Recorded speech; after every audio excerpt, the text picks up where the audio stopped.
Hello and welcome back to Rage Gaming and of course Elden Ring. My name is Hollow and I'm back for a new tier list for 1.07, that major patch that changed so many Ashes of War and weapons themselves. Since last time I did a Dex tier list though, other things have changed since previous patches. Some weapons have gone up in rating, some have gone down, as well as entirely new weapons that weren't on the list before. Once again, you're seeing S, A, B, and C grade and no below that, and this is a comparison of the best Dex weapons, I believe. So if it is on this list, even if it's C grade, that means I think it's pretty good. But S grade is, of course, the best of the best. With all of that said then, let's jump in. And we'll start with the awesome Katana, the Dragon Scale Blade, which I put into a good B grade. Finally, this weapon is worth using. One of the coolest weapons in the entire game, an Ice Lightning based Katana, and it was terrible for so long. You use this weapon's Ash of War and it strikes lightning on a target and then buffs up your weapon in Frost and Lightning. With this patch, its weapon attack power has been increased, the duration and power of the lightning buff has been increased,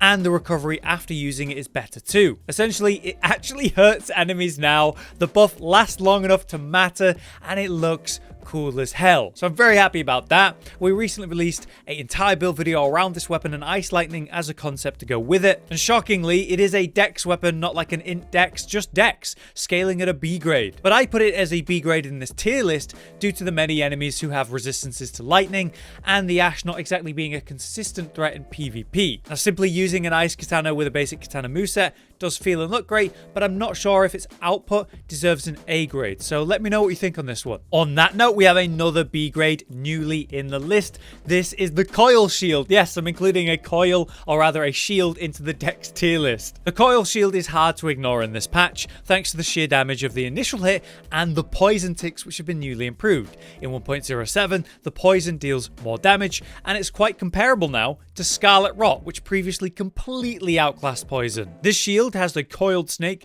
which with its unique Ash of War Viper's bite will send out a snake that shoots up at medium range to bite a foe. In this patch, the improved Ash's attack power means the actual initial hit hurts more, but more importantly, the amount of poison applied per bite is greatly increased, basically meaning one bite equals a poison proc against most enemies. The duration of that poison was also extended, as well as the literal damage of each tick of the poison. So in any combat scenario, be it boss fight or PvP, when you hit something with that poison, it's a big hit, and then the longer the fight goes on, the more damage it's going to do. Combine this with, say, Scarlet Rot as the coil user, and you'll have a double damage over time build that is very, very strong, which yet we made a video on recently. So I think the shield goes nicely into a B grade, but maybe not higher than that, because it's not exactly a great shield for normal shield purposes, and you're only really using it for the one Ash of War as an attack. Still, it's awesome to have this in game and it to be much more viable now. Lastly, for the B grade, and new in this list, it's the Zamor Curved Sword. This is a frost-based curved greatsword, which, yes, benefited from previous patches. We had some minor buffs to curved greatswords and their movesets and the attack speed of which. But in this patch 1.07, the Ash of War, Zamor Ice Storm has had increased attack power, and the attack power of the weapon part is better as well. In PvE, this makes it very deadly. The weapon comes with base frost build-up by default, but then the Ash of War is just going to combine with that to burst frost procs really quickly. PvE wise, the potential of this burst weapon and being able to cleanse off the frost procs to get more, it's very high, it's very solid, and it deserves an acknowledgement on this list from that alone. But there is a weird aspect to this. The base moveset, when you're using it in one hand, or maybe you're two-handing that one weapon, you're quite spinny. You're spinning like the storm itself. Light attack combos, long and twirling, or heavy attack combos with multiple hits off of just one heavy attack. It's very visually pleasing and cool to play. But in power stance, you kind of lose that uniqueness, and it's just kind of normal power stance double hits. When you use the Ash of War, it only uses one of the weapons, not both, so it's almost like using just one is maybe the best way to go. In PvP,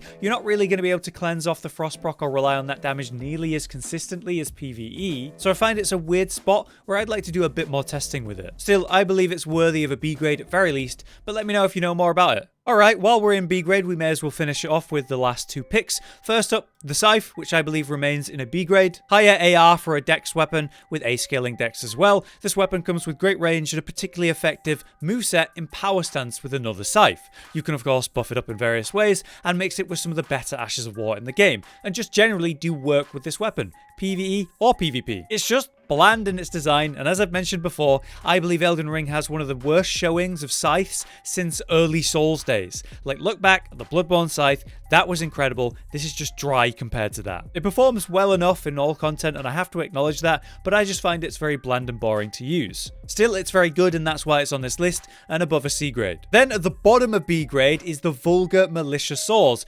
which I previously rated pretty damn well at like a high B grade, but I must admit that was tied entirely to Seppuku, and these basically being Seppuku sticks, with Seppuku dealing less damage, offering less blood loss build-up when you have it buffed up, and also dealing way more damage when you use it. It's obviously not what it once was. Having said that, it is still super strong, and that's why these weapons are here. I can't really bring these weapons down to a C grade. The Seppuku is still good, and so are these weapons. They're just not what they once were. Alright, why don't we talk about C grade, since there's only 2 weapons in this for now. We have the claw weapons. This just represents all of the claw weapons in the game, which have great DPS output potential as always, with good scaling, and you can, really go to harm on successive attacks on a target. The problem here is obviously they have to have tiny range, and they have like no posture damage, which is a major thing now in this patch where people have more posture in general. So they're actually like slightly worse, I think, in PvP. Obviously the bleed potential is crazy with these things, and even though it's got a simple moveset, you can get a lot of hits in. I acknowledge that the DPS potential is very high, and that's what brings it to this list, even though it's just a C grade. But the other weapon type that I'm going to choose to represent with the Godskin peeler is also the twin blades, which I now put down at a C grade as well.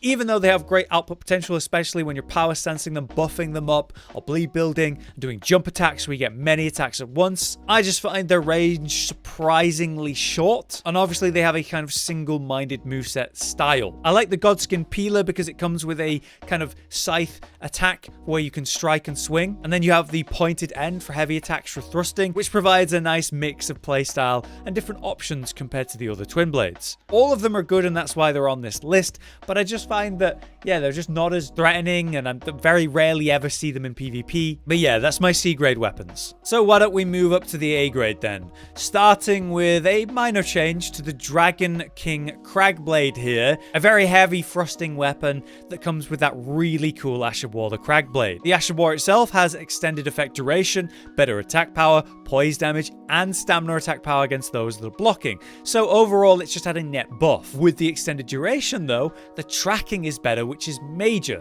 meaning you can even turn a full 180 while in the air, and that's really cool. Not only is that fun, but it means catching people in PvP who are all through the initial hit. That is possible now. And in general gameplay, say open world or boss fights, that's wonderful when the AI moves around in like an unexpected way. You can keep track of them and land the hit all the same. Of course, you have hyper armor while you're in the cloud, which is awesome, and it does a big hit, so it's nice to see that be improved in various ways, not just one. Previously, I had this set as a B grade, but with these different, noticeable buffs, I think it deserves to go up a grade, at least to A. Another weapon that I've changed its ranking is actually down from an S grade. The Bloodhounds Fang is an early game beast. It has an iframe based Ash of War. You got big burst on that, and it's buffable too, and it's one of the few early game like large dex weapons, as well as curved swords having the better recovery and attack speed on say the charge and strong attacks in a previous patch. And yet I brought it down a grade.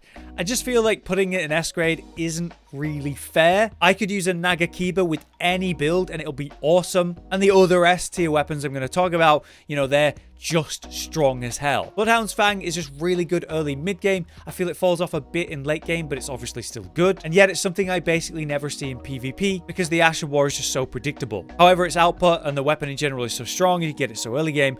I do think it's one of the best dex picks, but maybe I overrated it in S grade before. One weapon that stays the same grade, but I actually prefer it in A grade, is the Bolt of Gransax. And this is just personal opinion for me. It was A grade before. I put it higher A grade now, so it's not like a major difference. But I've just gone against it a bit more in PvP, and I found that power stance players that do the jumping attack or do like combination attacks, these things really hurt. Obviously, the Ash of War was made faster in a previous patch, which is just fantastic. They're brilliant dex-based weapons with the power of red lightning, not needing any faith to get that benefit. Very fun to use, very cool in design. I really like these weapons, and so I just feel like they're definitely higher on their A grade than others. Here's another weapon that goes into A grade, the Uchigatana, which are incredibly good. The Katana moveset, power stance, you got Seppuku builds still possible even though they have the nerfs. So many good Ashes of War you can slap onto these things. They're great, and they're fairly low weight as well. The problem with them is their range. Obviously, they're just just kind of like normal straight sword distancing, and that can be an issue.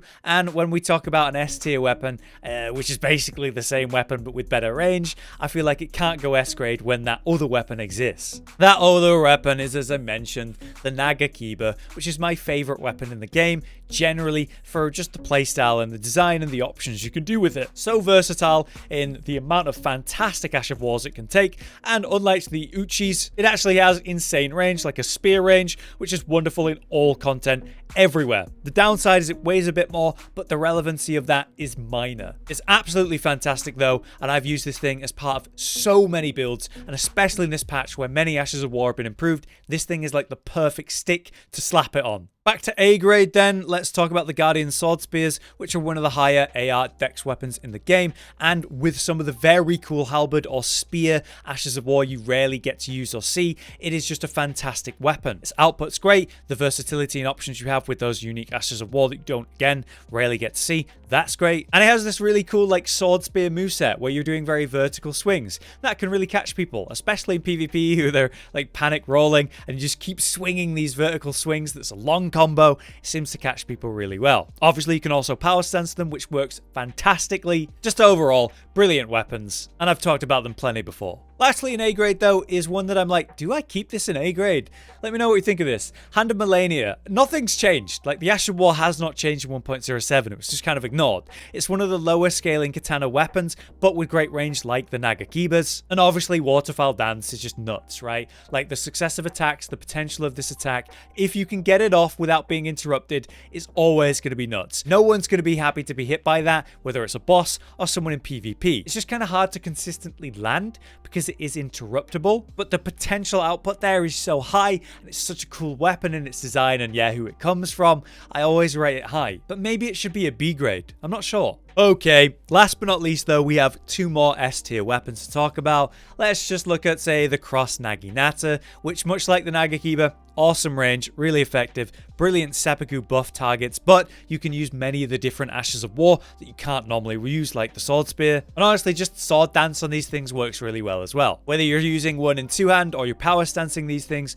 it's just really effective. A single-minded moveset with thrusting, which works phenomenally in PvP, and there's nothing wrong with it in PvE, other than the fact that maybe you'll have a hard time AoEing, but yeah, you can just do like a sword dance. I still think they're phenomenal. There's not much to say about it. Much like the Scavengers curved swords here, my last weapon for this tier list. Now, they aren't as good as they were technically because, again, these were like seppuku sticks, one of the best weapons in the game for their running attacks in power stance for roll catching and outputting many hits quickly, which was perfect for a bleed build-up and perfect for seppuku. And while seppuku is nerfed, it is still very strong, and this is still like the best option for that. You're still going to have a very easy time bursting bosses down and people in PvP, whether these are buffed up or not. There's obviously just a bit more cost to seppukuing these. Still, I think an obvious top tier pick. But there you have it. That is the full and complete list and the orderings of it, left to right being the best on the left. What do you think? Am I still correct on this one? Is there anything that I've missed out that should be included on this list? If you do enjoy these tier list videos, let me know with a like, and we're going to move on to other tier lists for this patch in the future. We're thinking about faith and intelligence. Let me know, which would you like to see first? For now though, I've been Hollow, you've been you. Thanks so much for watching, and we'll see you next time. Josh, Cotton, and Hollow with the videos, dropping the humor like a hammer on your tippy toes, bringing entertainment on a daily arrangement to take our insanity and turn it into entertainment. Yes, I said entertainment twice, to reiterate that it is nice to look into your faces on a mostly daily basis when you let us in your homes to make the whole world a stage. Goodbye.